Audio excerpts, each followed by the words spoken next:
Assalamualaikum warahmatullahi wabarakatuh. Kembali lagi bersama saya. Pada kali ini kita akan latihan soal prediksi untuk P3K tahap 2 ya, tahun 2025 ini. Ini untuk part 2 ya, yaitu kompetensi teknis pengadministrasi perkantoran. Biasanya soal-soal ini yang sering muncul pada seleksi P3K tahun-tahun kemarin. Ya, untuk itu kita langsung saja ya. Soal pertama, seorang pengadministrasi perkantoran diminta untuk menyusun surat dinas yang ditujukan kepada pejabat eselon 2 di instansi lain. Bagian manakah yang seharusnya dicantumkan dalam surat tersebut sesuai dengan kaidah penulisan surat dinas yang benar? A. Salam pembuka. B. Nomor indeks. C. Lampiran perihal. Jawaban yang benar adalah D. Perihal. Pembahasannya, dalam surat dinas, perihal memberi gambaran isi surat secara ringkas, sangat penting untuk efisiensi komunikasi. Soal kedua, seorang pengadministrasi perkantoran sedang menyusun laporan kegiatan dinas. Agar laporan tersebut mudah dipahami dan sesuai dengan kaidah penyusunan laporan yang baik, maka bagian yang sebaiknya ditambahkan adalah A. Daftar pustaka, B. Glosarium, C. Indeks, D. Ilustrasi atau foto. Jawaban yang benar adalah D. Ilustrasi atau foto. Untuk pembahasannya yaitu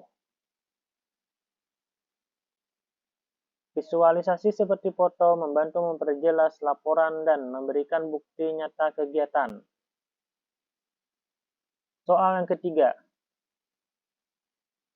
Untuk meningkatkan efisiensi kerja di kantor, salah satu tindakan yang dapat diambil adalah A. Menambah jumlah karyawan, B. Mengurangi waktu istirahat, C. Mengimplementasikan teknologi baru, D. Mengubah struktur organisasi. Jawaban yang tepat adalah C. Mengimplementasikan teknologi baru.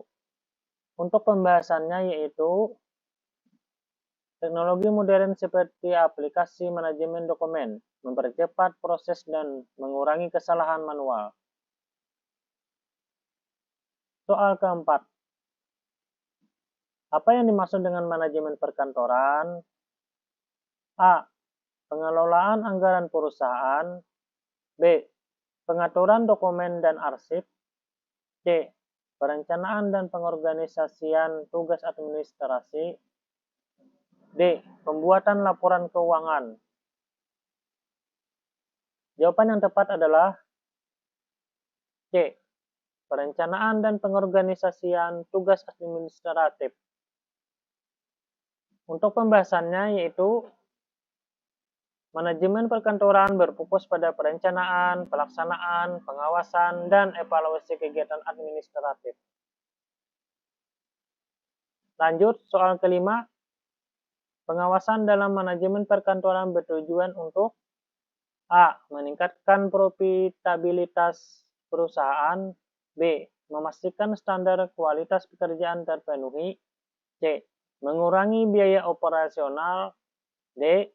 Mempercepat pengadaan barang. Jawaban yang tepat adalah B. Memastikan standar kualitas pekerjaan terpenuhi. Untuk pembahasannya yaitu pengawasan penting agar pekerjaan sesuai prosedur dan standar yang telah ditentukan. Soal ke-6. Dito melakukan tugasnya untuk melakukan pergusuran di sekitar sungai dekat kantor pemerintahan. 1. Terjadi sangat ricuh. Hal tersebut disebabkan karena banyak warga yang belum setuju untuk dipindahkan. Kemudian mengajukan permohonan memperpanjang masa waktu sebulan untuk menyiapkannya. Dan ada yang bersedia untuk ditempatkan di rusun. Permohonan yang dilakukan disebut A. Banding, B. Dispensasi, C. Masa remisi, D. Atribusi. Jawaban yang tepat adalah dispensasi. B. Untuk pembahasannya yaitu dispensasi adalah pengecualian atas aturan yang diberikan karena keadaan tertentu, seperti permohonan penundaan pergusuran. Lanjut, soal nomor 7.